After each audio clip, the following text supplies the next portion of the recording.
Información urgente. Comienza esta nueva jornada de alegatos. El fiscal Luciani expone en el medio del pedido ya formal de recusación que acaba de presentar el doctor Carlos Beraldi, abogado defensor de Cristina Kirchner, contra el propio fiscal y uno de los miembros del TOF. A ver, escuchamos. Una presentación en ese sentido que quizá, y ya lo adelanto, lo estamos trabajando, incluya al fiscal Mola. Lo haremos de acuerdo a los caminos procesales, pero quería avisarlo. Bueno, lo tenemos presente también, doctor Rusconi. Lo único que le consulto es a los efectos de si me puede adelantar cuándo estaría efectuando esa presentación, a los efectos de resolver de manera conjunta la presentación del doctor Beraldi junto a la suya, ¿no? Sí, vamos a intentar hacerlo hoy mismo. En el peor de los escenarios, mañana temprano estaría interpuesto el planteo. Bueno, vamos a esperar entonces a su presentación también, a los efectos de que los informes del doctor Jiménez Uriburu y el doctor Luciani contemplen los planteos que incluya su presentación también. Ok. Señor presidente, los doctores Paruolo, Fragueiro Frías y Luciani solicitan hacer uso de la palabra también en el mismo sentido. Doctor Paruolo. Sí, señor presidente, dimos término que el doctor Rusconi para informar esto y en el día de hoy estaré subiendo el escrito para que pueda ser resuelto junto con los demás. Le agradezco, lo tenemos presente y vamos a esperar esa presentación también para que el informe del 61 incluya las objeciones que en su caso presente su escrito. El doctor Fragueiro Frías, le damos la palabra. Buenos días. Excelentísimo tribunal. En realidad es para un pedido... Bueno, hay que aclarar lo que está sucediendo en este momento. Es que tanto el doctor Maximiliano Rusconi como el doctor Fragueiro Frías y los demás abogados defensores de los otros imputados están también diciendo que van a hacer la presentación de la recusación contra estos dos magistrados, tal como lo hizo el doctor Carlos Beraldi, que es el abogado defensor de Cristina Kirchner. Es decir, que los abogados defensores del resto de los imputados en esta causa se van a sumar al pedido formal de recusación contra el fiscal Luciani y el magistrado, el juez integrante de este tribunal por las mismas motivaciones, que es la fotografía que difundió el diario Página 12. Así que ahora es el momento en el que cada uno de los magistrados, lo escuchamos recién al doctor Maximiliano Rusconi y ahora al doctor Fragueiro Frías, están exponiendo, bueno, las motivaciones y dando cuenta de que ellos también en el día de hoy o mañana más tardar van a hacer los pedidos de recusación contra los dos miembros del tribunal. Vamos a ver si hay una respuesta del doctor Rusconi, Luciani, que es el que está siendo eludido también en la locución de los abogados defensores. A ver, escuchamos. Eso, no sé de qué manera esto se lleva a cabo, en el sentido de que cuando hay un cuarto juez, que en este caso entiendo que hay, se designa un cuarto juez para que resuelva la cuestión, o en su caso, casación debería integrar el tribunal con alguien que se sortee, ¿no es cierto? Con otro magistrado del mismo rango que tienen el juez cuya recusación se postula. Eso por un lado, y en forma previa, porque quienes resuelvan eso deberán hacerlo previamente a la recusación del señor fiscal. Con lo cual, introduzco esta cuestión para que lo tenga en cuenta el tribunal a los efectos de llevar adelante el incidente correspondiente. Muchas gracias, señor presidente. No, doctor, gracias a usted, lo tenemos presente. Nos queda, señor presidente, por un lado, informo que el doctor Arzajeo adhiere a todo lo dicho por el doctor Luciani, por el doctor Fragueiro Frías, y el doctor Luciani solicita hacer uso de la palabra. Se tiene presente la adhesión del doctor Arzajeo. Le damos la palabra al doctor Luciani. Muy buenos días, doctor Gorini, muy buenos días a todas las partes, muy buenos días al tribunal. Mire, entiendo la mecánica impuesta por el tribunal, pero este Ministerio Público va a querer contestar, si es posible ahora o cuando sea, el planteo realizado por la defensa de manera oral. Creo que esto le va a dar máxima transparencia al trabajo que viene realizando este Ministerio Público Fiscal, como también a este juicio oral. Por lo cual esperaré para que me corran traslado, para que yo pueda contestar de manera oral las cuestiones que han planteado las defensas, señor presidente. Lo puedo hacer ahora, si que quieren, no tengo ningún inconveniente. Podemos esperar que hagan todas las presentaciones que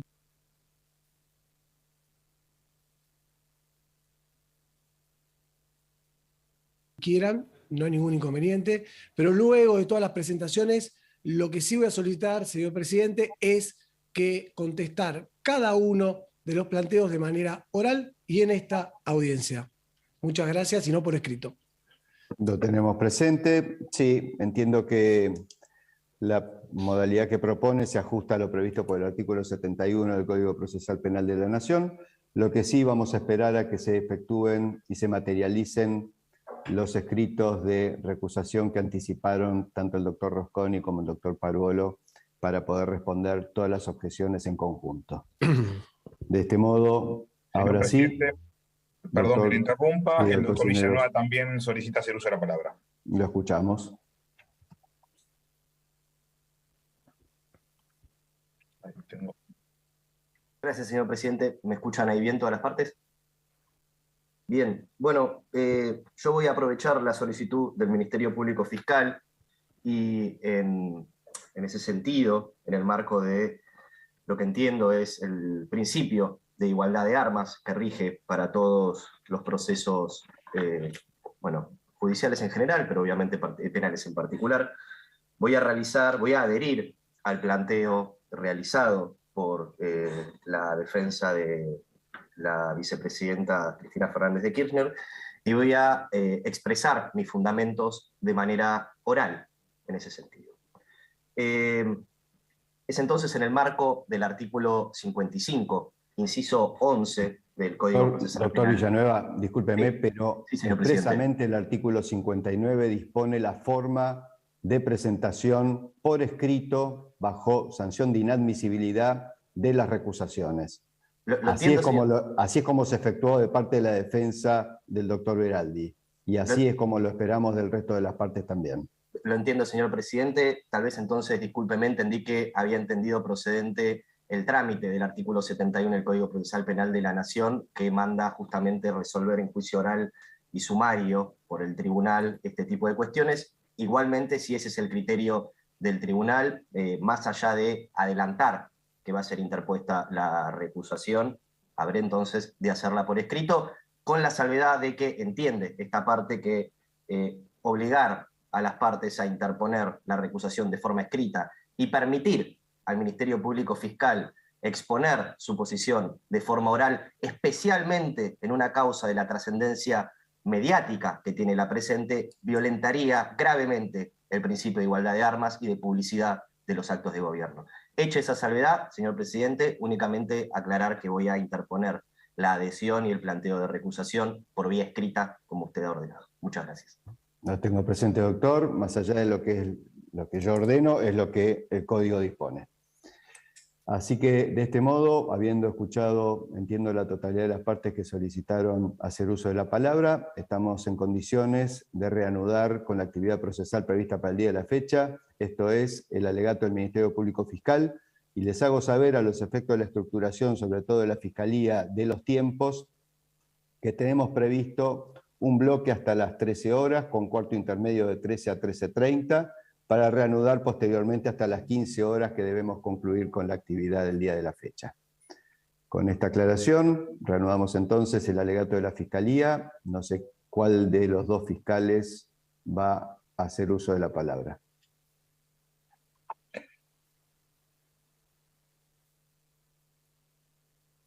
Doctor Cisneros, si me puede asistir. Ahí los estoy desmuteando porque me fueron de pantalla. Ahí está el doctor Luciani. Doctor Luciani. Voy a comenzar yo. Adelante. Bueno, muchas gracias.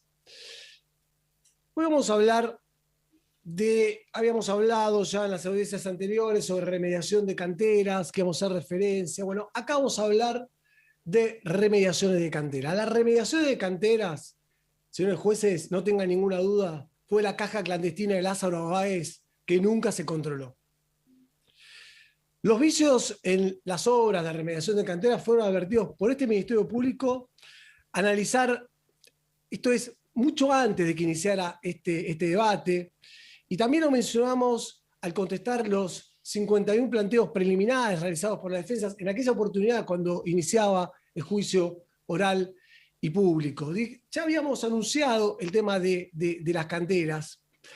Mientras fuimos avanzando en el debate, pudimos corroborar las conclusiones a las que habíamos arribado con la simple lectura de los expedientes. Un poco sobre esto, o bastante, ya hemos hecho referencia en oportunidad en que hicimos mención a las distintas obras por remediación de canteras y en el marco del direccionamiento. Ahora me voy a centrar directamente en la cuestión de las canteras. A nuestro modo de ver, esta es una situación altamente preocupante,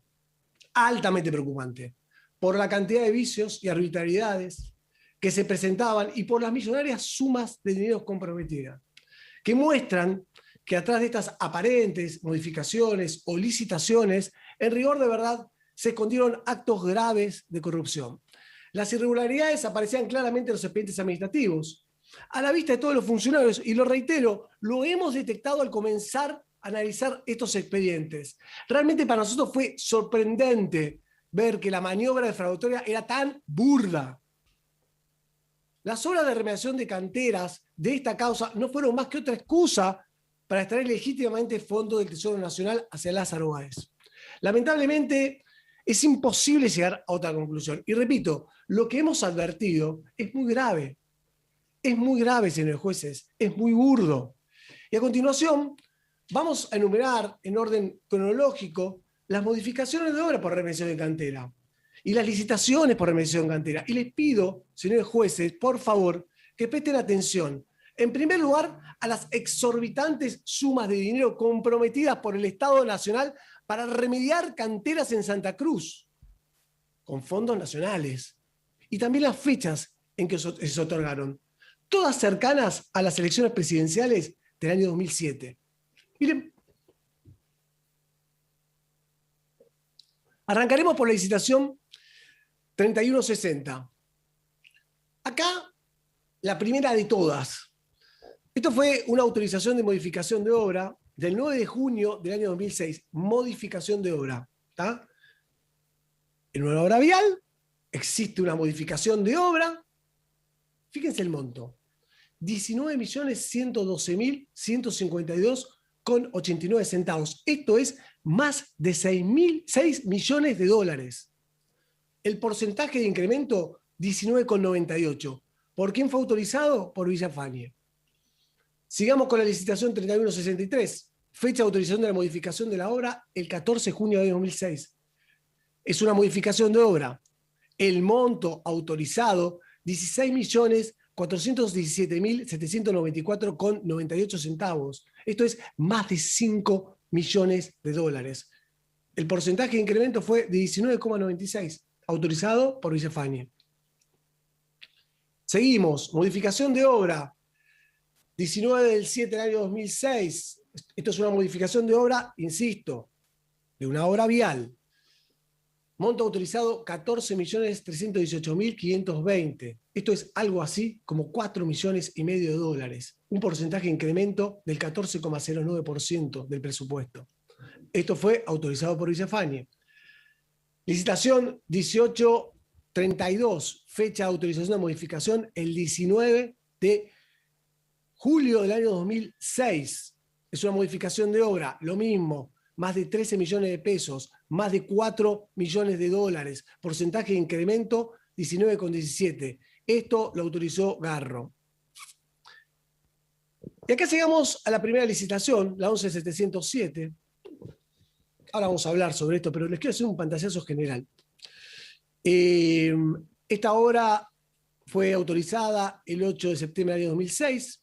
Es una obra de remediación de canteras por la suma de 61.600.648,67 centavos, algo así, un poquito menos de 20 millones de dólares, autorizado por Pavese.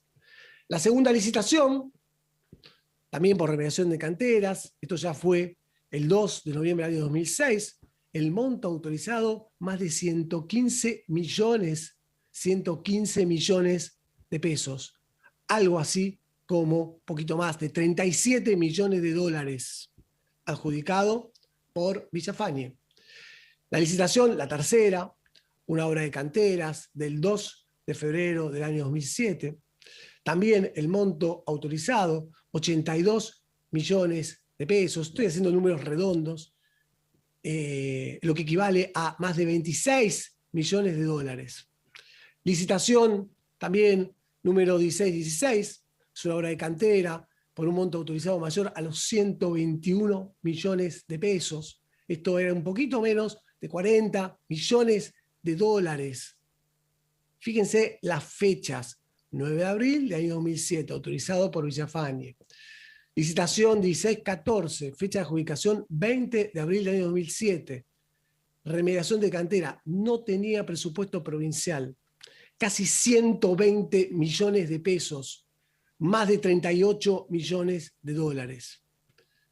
Lo mismo, sexta licitación, el 5 de junio del 2007, monto autorizado, más de 53 millones de pesos. Esto es más de 17 millones de dólares autorizado por Villafañe. Después hay otras modificaciones de obra que vamos a ver. Por ejemplo, se dio en la 4596 por un valor mayor a los 16 millones de pesos. En dólares, más de 5 millones de dólares. La 1613, que ustedes están viendo en pantalla, un monto autorizado mayor a los 10 millones de pesos, algo así como 3 millones, más de 3 millones de dólares. La licitación 16751, monto autorizado 22 millones de pesos, algo así como 7 millones de dólares. 16751 es una modificación de obra que tuvo lugar el 27 de marzo del año 2008.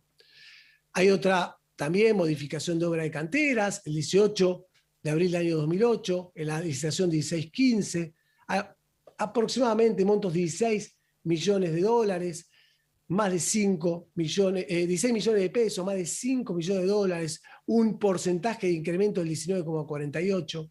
Y llegamos así a la 1616, licitación, también es una modificación de obra, del 15 del 5 de 2008, monto autorizado más de 23 millones de pesos.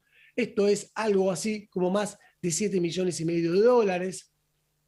El porcentaje de incremento fue del casi 20%, 19,53%, autorizado por Pavesi. Bien. Una primera reflexión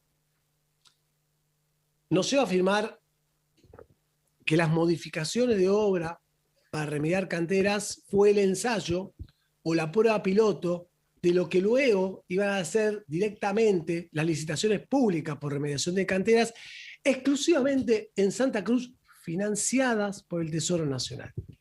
Ya veremos que estas modificaciones de obra fueron absolutamente ilegales, como así también lo fueron las aparentes licitaciones que se convocaron. Insisto, los enormes montos comprometidos son realmente impactantes, señores jueces. Y luego de esta breve introducción, debemos dejar establecido que en este juicio se ha comprobado que estas remediaciones de cantera en Santa Cruz se otorgaron de manera ilegal a las empresas Lázaro Báez y en la inmensa mayoría a Austral Construcciones. Sin duda, hubiera sido muy atractivo para otras empresas enterarse de este tipo de licitaciones. Máxime, si tenemos en cuenta que el total de los contratos por estos conceptos fue, escuchen bien, más de 220 millones de dólares. ¿Escucharon bien? 220 millones de dólares para remediar canteras. Y para hacer tareas que son simples, como movimiento de tierras y remediación de canteras. Miren, ya mencionamos que Sandra Biancalani era ingeniera, es ingeniera en vías de comunicación.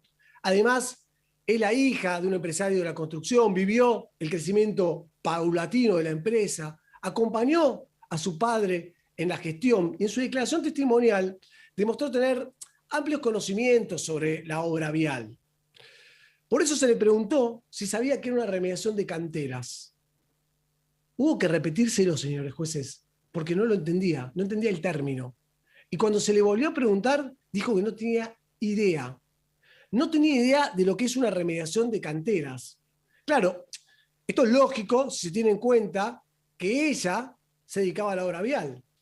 Digo, nos causó mucha sorpresa que alguien que se dedicó su carrera profesional a la obra pública no supiera nada acerca de este tipo de obras en las que el organismo vial nacional invirtió más de 200 millones de dólares.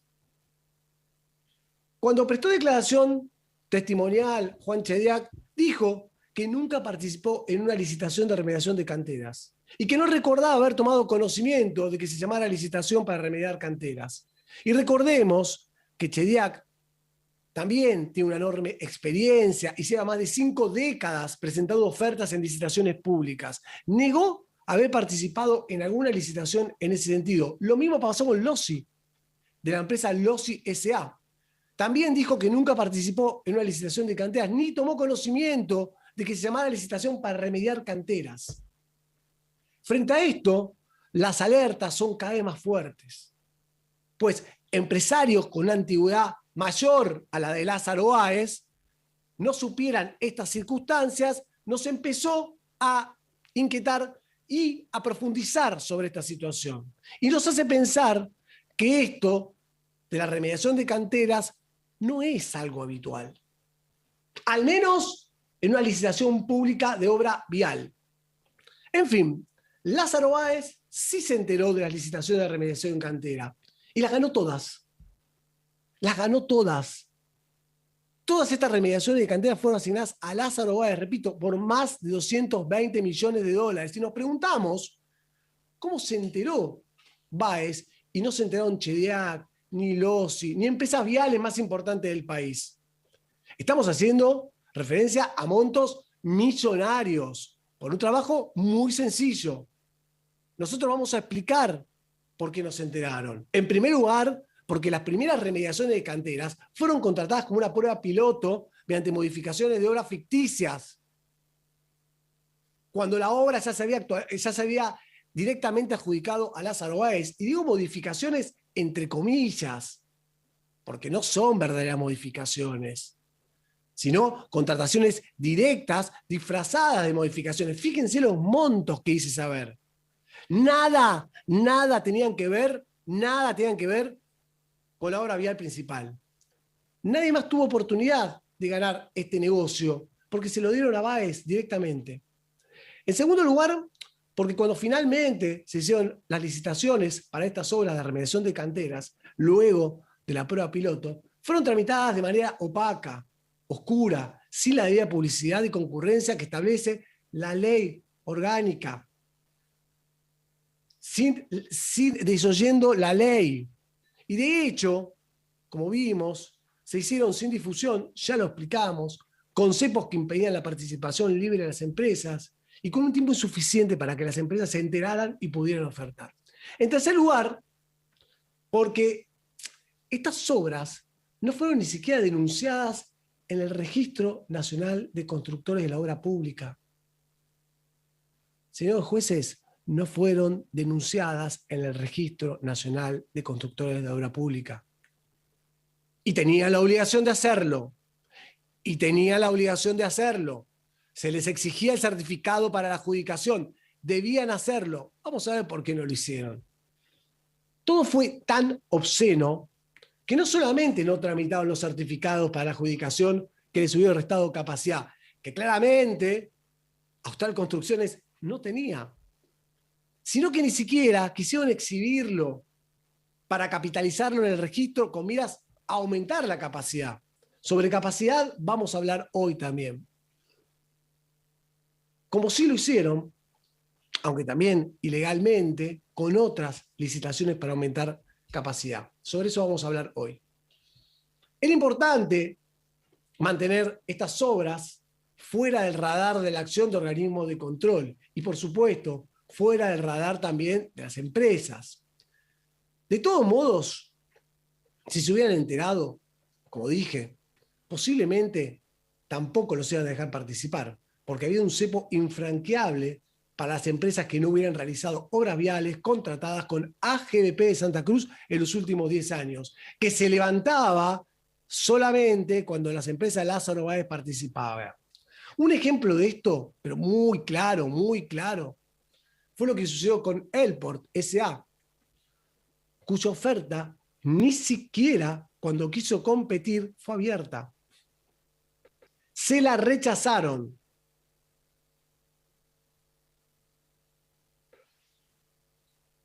De esta forma, los organizadores de esta maniobra se aseguraron de que las licitaciones las ganara Báez, de que no hubiera competencia real, de que no hubiera impugnaciones en los procedimientos licitatorios que podían levantar alertas, generar problemas en la tramitación en la DNB.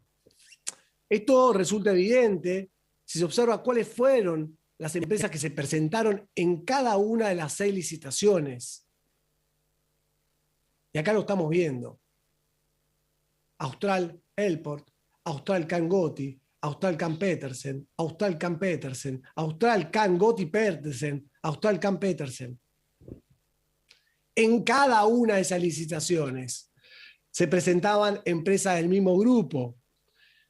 En la licitación de remediación de canteras, Lázaro Báez compitió contra Lázaro Báez y con Petersen, del cual ya hemos hecho referencia. A continuación, para que se entienda qué es esto de la remediación de cantera, vamos a ver en qué consiste una remediación de cantera. Nosotros tuvimos que ponernos a estudiar sobre el tema. Se puede haber, hemos visto distintos videos. Las fotos que hay, lamentablemente las fotos que hay en las licitaciones son en blanco y negro, no se alcanzan a percibir bien. Creo que, no sé si hemos encontrado alguna que podamos mostrar, pero básicamente me parece importante decirlo, para que todos sepamos de qué estamos hablando. Y para que se vea que este tipo de obras no es algo complejo. Por el contrario, es un movimiento simple de suelo. Y para explicarlo y graficarlo, nada mejor que acudir a las especificaciones técnicas del pliego de la licitación de remediación de canteras. Una aclaración necesaria para que se pueda entender algún concepto. Según el diccionario jurídico de la RAE, un talud, porque voy a hablar sobre el talud, un talud es una superficie inclinada de terreno y modificada artificialmente mediante excavación o relleno para configurar la explanación de la carretera o de sus elementos funcionales. Eso es un talud. La obra, como ustedes pueden ver, está compuesta de 3 ítems según el pliego de bases y condiciones. El primero de todos es esto que hice referencia, conformación de taludes y perfilado.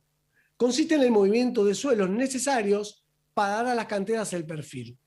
Antes de iniciar los trabajos, se deben realizar los perfiles necesarios para la posterior medición.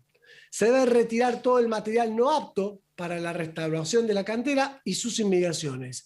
El material acumulado se debe desparramar de manera uniforme, cubriendo el fondo y los taludes de la excavación. Luego se debe perfilar por medios mecánicos el fondo de los taludes de las canteras y la superficie del terreno aledaño, dándoles las formas y las dimensiones previas en los planos. Como un segundo paso, un segundo punto, viene la restitución de cubierta vegetal con siembra. Son trabajos que consisten en el recubrimiento de la superficie que conforma la sección de las canteras utilizando suelo pasto. La contratista debe garantizar el brote de las plantas de pasto para que en el futuro se asegure la total cobertura. Asimismo, la contratista deberá buscar los medios convenientes para que esté afirmada la pastura a la fecha de la recepción provisoria de la obra. Finalmente, viene un proceso que es el transporte para siembra y retiro de excedente. Son trabajos que consisten en el transporte desde los yacimientos hasta las canteras a restaurar del suelo pasto o del suelo del primer horizonte utilizados para la restitución de cubierta vegetal de siembra. Asimismo, consisten en el transporte del material excedente de las canteras que por su naturaleza no puede utilizarse en la restauración de esta. De la misma manera, el material no utilizado en la restauración de las canteras se transportará sobre los camiones hasta los sitios de depósito que indique la inspección. De eso, conforme el pliego de bases y condiciones, de eso se trata una obra de remediación de canteras. Veamos ahora, para terminar de darnos cuenta o darnos una idea acerca de cómo se realizan estos trabajos, qué maquinarias y qué personal son necesarios para llevarlo a cabo. Tomemos, por ejemplo, el análisis de precios de la oferta DNB 11707 y vamos a indicar qué máquinas y qué personal se necesitan para cada uno de los ítems que integran la obra. El ítem número 1, conformación de taludes y perfilado.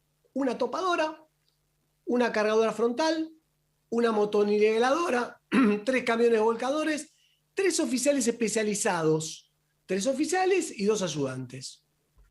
El ítem 2, restitución de cubierta vegetal con siembra, una topadora, una cargadora frontal, una motoniveladora, 2 camiones volcadores, 3 oficiales especializados, 2 oficiales y 3 ayudantes.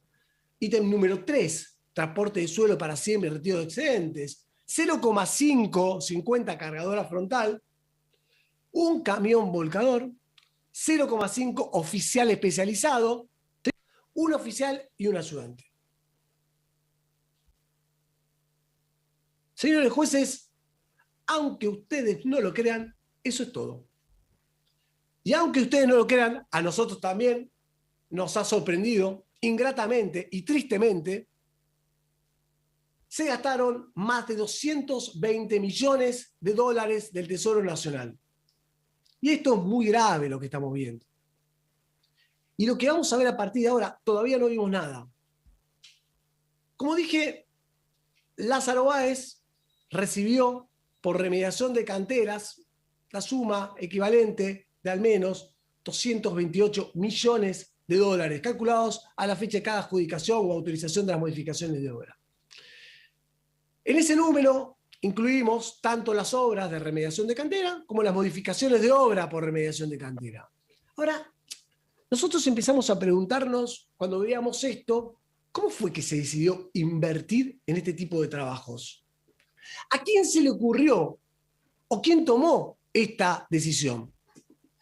Y queremos advertir que lo que se intenta aparentar en el expediente de licitación obviamente no es la realidad de lo que sucedió.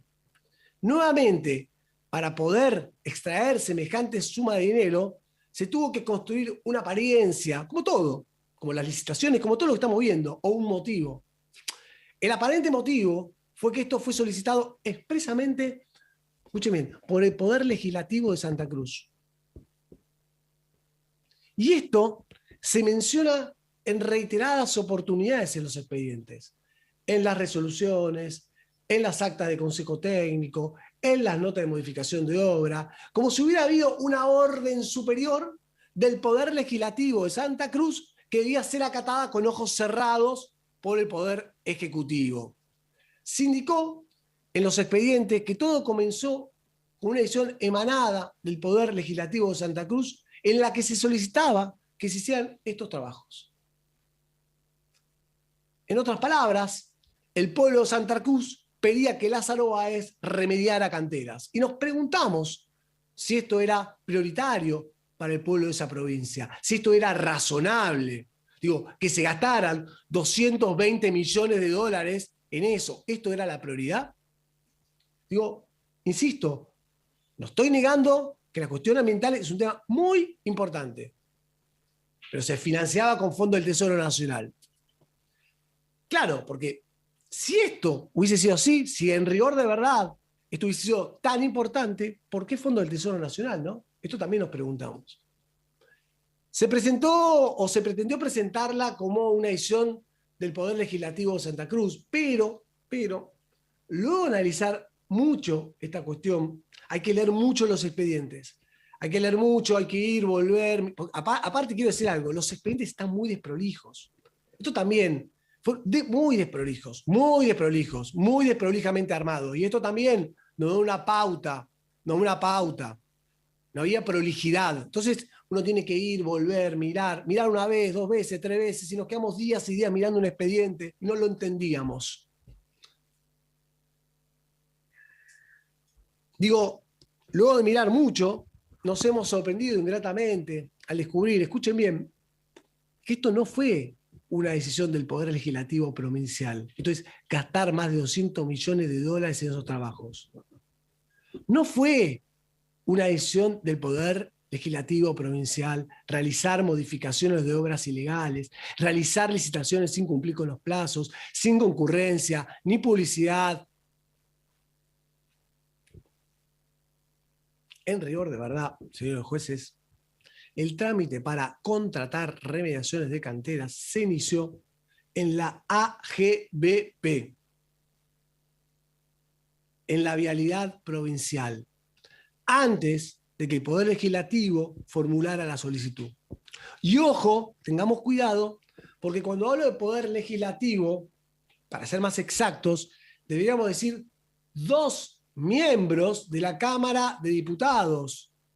Me refiero a la vicepresidenta de la Cámara, Miriam Analía Aguiar, y al secretario general de la Cámara, porque fueron ellos los que firmaron la resolución del 24 del 5 de enero de 2006 que desató este vorágine para remediar canteras. Ahora, ¿qué establece esta resolución? Estas dos personas le solicitaron al Poder Ejecutivo Provincial que a través de la AGBP, entre otras cuestiones, se desarrolle un plan de ejecución progresivo para la restitución de relieve topográfico circundante a canteras abandonadas y en desuso, poco distantes a rutas importantes de acceso a las ciudades santacruceñas. Acá lo podemos ver. Como puede observarse, la solicitud estaba dirigida al Poder Ejecutivo Provincial. Para esa época, el Poder Ejecutivo de la provincia estaba a cargo nada más y nada menos de Carlos Sancho, cuyo nombramiento fue respaldado por Néstor Kirchner y por Cristina Fernández, y quien 2 meses antes, además, presidía la Cámara de Diputados de la provincia de Santa Cruz. Recordemos, el Poder Legislativo de esa provincia es unicameral y está presidido por el vicegobernador. Esa solicitud no individualiza canteras, ni tampoco establece la cuantía de la partida que el Poder Legislativo Provincial iba a destinar a esos fines. Y observen, señores jueces, a partir de esta supuesta resolución del Poder Legislativo de Santa Cruz, se mueve una maquinaria tendiente a cumplir con este propósito. Insisto, no fue en la Cámara de Diputados donde tuvo inicio lo relativo a las obras de canteras. Las obras de canteras se están poniendo en movimiento desde antes de esta resolución, desde la vialidad provincial, con la intervención de nada más y nada menos que Salazar, que después aparece Salazar, como ya vimos, en la famosa audiencia, representando a la vialidad nacional. Antes de esa resolución, el organismo elegido por los jefes de la organización ilícita para direccionar fondos nacionales hacia Lázaro Báez ya había iniciado los trámites para remediar canteras. Y esto puede apreciarse del expediente 462-273-06, vinculado a la licitación 3160-06. Acá lo podemos ver. En ese expediente administrativo del 24 de abril del año 2006, un mes antes de la resolución a la que estoy haciendo referencia, Miguel Salazar solicitó la confección de un expediente que contendrá la primera modificación de obra. Esa fue la primera obra en la que se introdujeron trabajos por remediación de canteras. Luego de esto, todos nos vamos a sorprender porque es inexplicable cómo, después de una resolución firmada por 2 personas, sin presupuesto nacional, sin presupuesto provincial, se realizaron con una rapidez inusitada modificaciones de obra y licitaciones públicas tendientes a remediar canteras. Así nació El fiscal, la el idea fiscal de Diego remediar Luciani en canteras. esta Así nos cuarta indica. jornada de alegatos, dando algunas precisiones, en este caso Marina, respecto de algunas licitaciones puntuales, ¿no? Que Sí, como sí. viene haciendo desde particularmente el viernes pasado, Sí, yendo una por básicamente, una, ¿no? claro, como ya completó el análisis de las 51 licitaciones, hoy se ocupó de la remediación de canteras, lo que calificó como la caja clandestina para Lázaro Báez. Habló concretamente de 228 millones de dólares como cifra global y, por supuesto, las mismas irregularidades de siempre en los procesos licitatorios. Así que este fue uno de los puntos centrales, es lo que está desarrollando, y también hizo referencia a la ampliación de las obras, la modificación de los presupuestos en márgenes del 20% respecto de lo previamente licitado y permitido. Entonces, fueron esos los dos ejes de la argumentación de Luciani hasta acá. Bueno, lo más relevante del día de hoy, y les pasamos en limpio, es lo que está sucediendo con el pedido de recusación. Cuando comenzábamos este noticiero a las 8:30 de la mañana se conocía la presentación formal que hacía el doctor Beraldi, el abogado defensor de Cristina Kirchner, recusando tanto al fiscal Luciani como al magistrado Jiménez Uriburu del TOF 2 que está juzgando Cristina por una fotografía supuestamente tomada en la Quinta Los Abrojos de Mauricio Macri en el marco de un torneo de fútbol. Miren, la información que tenemos hasta el momento es que esta recusación no sería aceptada. Los abogados defensores también de los otros imputados, como el doctor Maximiliano Rusconi, el doctor... De Devido. Claro, de Devido también, el doctor que previamente habló también Paruolo Villanueva. y Fragueiro Frías, dijeron que en las próximas horas también van a pedir la recusación tanto de Luciani como del juez Jiménez Uriburu. La realidad, lo que hay que decir, porque esto no se entiende, ellos dijeron que lo que habría que hacer eventualmente, si uno de los magistrados del TOF, es decir, el doctor Jiménez Uriburu, fuese apartado y se aceptara este pedido de recusación, podría o buscarse un cuarto juez o pedirle a la casación que envíe, que es el Tribunal Superior, que envíe un juez para reemplazar al doctor Uriburu. Lo cierto es que el doctor Luciani, para que todos ustedes lo sepan, fue nombrado por Cristina Kirchner. Su pliego fue enviado al Senado durante la gestión de Cristina, con Cristina como presidenta en el año 2013. Y también había tenido un nombramiento previo de Alejandra Gils Carbó, cuando la doctora Gils Carbó era la Procuradora General de la Nación, como magistrado letrado de la Procelac. Entonces, para que se entienda, Luciani fue nombrado por Cristina Kirchner en el año 2013. Su pliego fue enviado al Senado por la gestión kirchnerista y bueno, ahora lo que se está pidiendo es la recusación que, según la información que tenemos nosotros, me atrevo a adelantar que no va a ser aceptada. No. Por eso hoy la jornada continúa, porque podría haber sido suspendida eventualmente si hubiese habido alguna aceptación. Sí, o una irregularidad manifiesta. Claro. Que haga imposible la continuidad del proceso. También vale aclarar que Luciani pidió contestar por la vía oral las demandas una vez que sean formalizadas todas. Bueno, el tribunal hizo lugar a este pedido. Va a ser oral entonces el descargo, la defensa de Luciani en relación a este pedido de recusación. Y también quizá el dato de color de esta jornada de alegatos es que el doctor Villanueva, que lo veíamos al inicio en pantalla, pidió sumarse a la recusación por la vía oral. Bueno, esto fue rechazado de plano y se le hizo saber que lo que el código establece es que las presentaciones de recusación deben hacerse por escrito, como lo hizo el doctor Beraldi, y bueno, como seguramente se sumará Rusconi.